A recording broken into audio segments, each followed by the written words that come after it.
On December 5, 2025, 4 Brazilian Gripens took off to escort 6 Argentine F-16s crossing our airspace for the very first time, a courtesy between neighbors, or a silent demonstration of who truly controls the South American skies. This is Rodrigo, and welcome to Real Mission. Argentina has just received its first F-16s. Brazil already operates the Gripen E, 2 neighbors, 2 fighter jets, 2 completely different philosophies. And the question everyone wants to know is, if these 2 aircraft were to meet in a real-world scenario, who has the upper hand? To answer that, we need to start with what decides any modern aerial combat: the radar. And this is where the massive gap begins. The Gripen E carries the ES-05 Raven, an AESA radar, which stands for Active Electronically Scanned Array. In simple terms, it has about 1,000 electronic modules that shoot radar beams in multiple directions at the exact same time, without a single moving mechanical part. And the detail that changes everything: these modules are mounted on a rotating platform, giving the radar a 200-degree coverage, way beyond the 120 degrees of a conventional AESA. Range: over 200 kilometers against a fighter-sized target. It tracks dozens of targets simultaneously, is nearly impossible to jam with electronic countermeasures, and even identifies the aircraft type before the pilot has to see anything. The Argentine F-16 uses the ANAPG-66 V2A version. It's a mechanical radar, meaning it has a physical antenna that swivels to point the beam in different directions.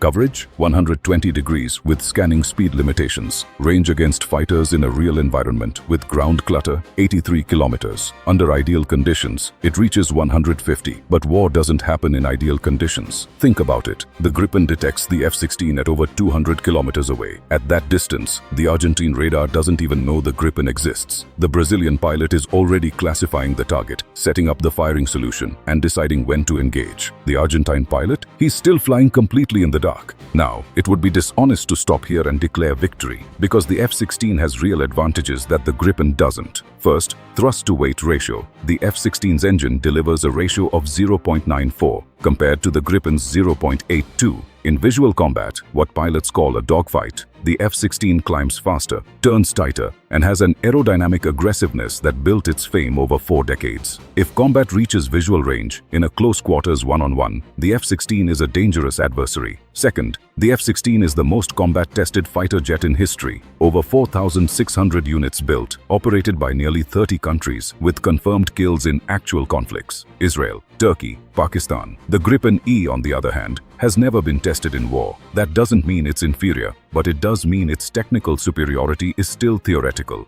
The F-16 has already proven its own on the battlefield. Putting together this kind of analysis takes a lot of work. So if you enjoy this content, drop a like, subscribe to the channel, and hit the bell, and let me know in the comments. Speaking of being tracked without knowing, how many times have you opened your banking app on the Wi-Fi at a coffee shop, an airport, at work, typed in your card number, and didn't think twice? But in those moments, your data is exposed. A hacker can position himself between your phone and the router and intercept everything, and you don't notice a thing. Just like the F-16 that only finds out about the Gripen when it's already too late. On this channel, we talk about sovereignty all the time, but there's one almost nobody protects: yours. That's why NordVPN is a partner of this channel. It creates an encrypted tunnel and protects your data even on the most insecure Wi-Fi. There's an individual plan and a plan for your whole family. Link in the description. Plans starting at just $3.09 a month with a 30-day money-back guarantee. Now, if the radar is the eye of the fighter, the missile is the arm, and the difference between the Meteor and the AMRAAM is brutal.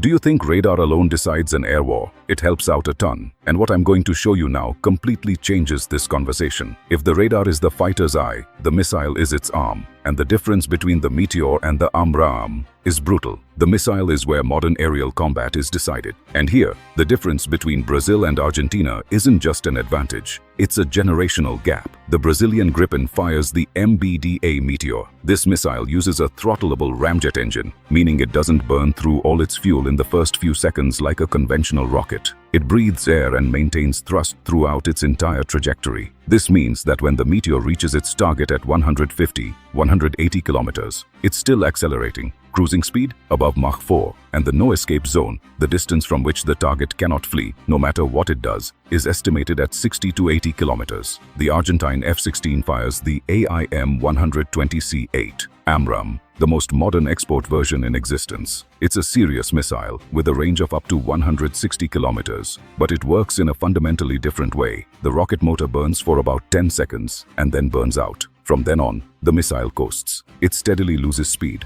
loses energy, loses its ability to maneuver. The AMRAAM's no-escape zone, around 35 kilometers, less than half of the Meteor's. In practice, here is the scenario. The Brazilian pilot detects the F-16 at 200 kilometers with the AESA radar. At 120 kilometers, he fires the Meteor. The missile crosses the airspace at Mach 4, maintaining thrust the entire time. By the time the F-16 finally detects the threat, if it detects it at all, it is already inside the no-escape zone. The AMRAAM, fired at the radar's 83-kilometer range limit, would reach the Gripen already drained of energy, slow and easy to evade. It's not a fair fight, it's a technological ambush. But hold on, because this story has more layers. The Gripen has a capability the F-16 simply doesn't: super cruise. In simple terms, it breaks the sound barrier without needing to ignite the afterburner, that giant flame that guzzles fuel like there's no tomorrow. To fly supersonic, the F-16 has to engage it. The result? The Gripen gets there faster, burns less fuel,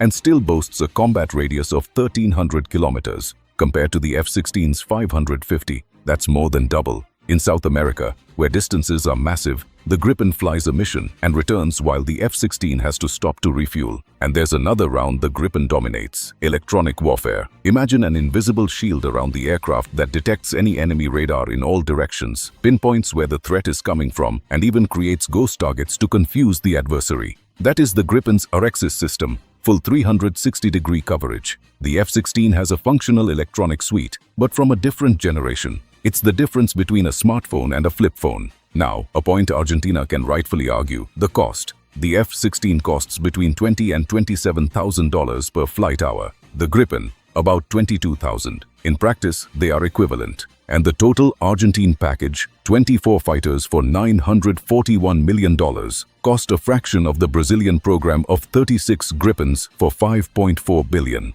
Jet for jet, the used F-16 is significantly cheaper. For a country on a tight budget, that counts. But you know what really counts? In November 2024, the US Air Force sent fighters to the CRUZEX exercise in Natal, and they didn't send F-16s. They sent the F-15C Eagle, a heavy air superiority fighter. Why? Because the F-16 wasn't considered a match for the Gripen. And that is where the story gets interesting. Because the Brazilian Gripens went up against these American F-15s and won. In November 2024, 16 countries gathered in Natal for the 9th edition of CRUZEX, the largest air exercise in Latin America. 100 aircraft in the sky, and the Brazilian Gripen made its international debut.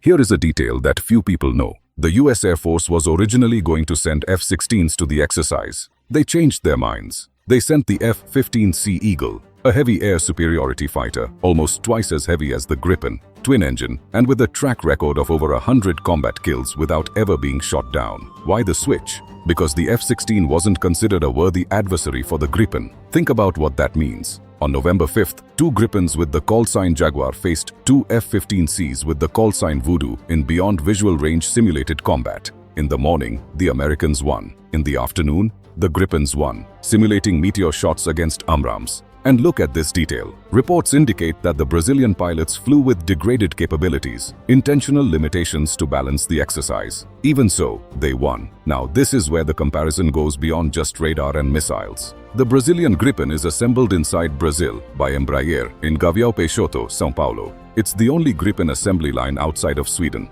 11 have already been delivered, and the first one, completely assembled in Brazil, rolls out in March 2026. AEL Sistemas, out of Porto Alegre, manufactures the displays used in every Gripen in the world, including Sweden's. Colombia ordered 17 Gripens that will be manufactured here. The program generated $9 billion in industrial offsets, almost double the contract's value. The Argentine F-16, the 6 that arrived in December 2025, are aircraft manufactured between 1980 and 1991, modernized by Denmark. The total contract for 24 fighters costs $941 million.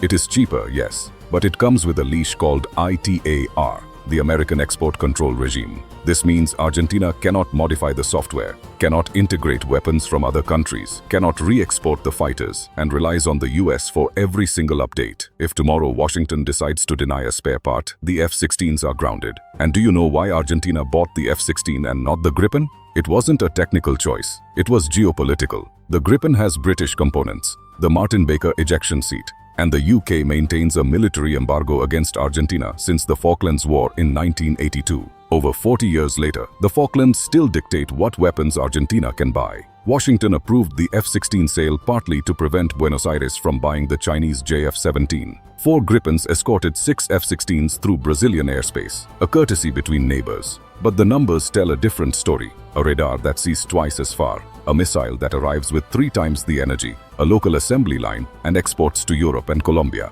Argentina restored a capability it lost a decade ago. Brazil is building an air combat industry. They are not in the same league. Let me know in the comments what other Brazilian military equipment deserves this brutal comparison. Buckle up, and until the next mission.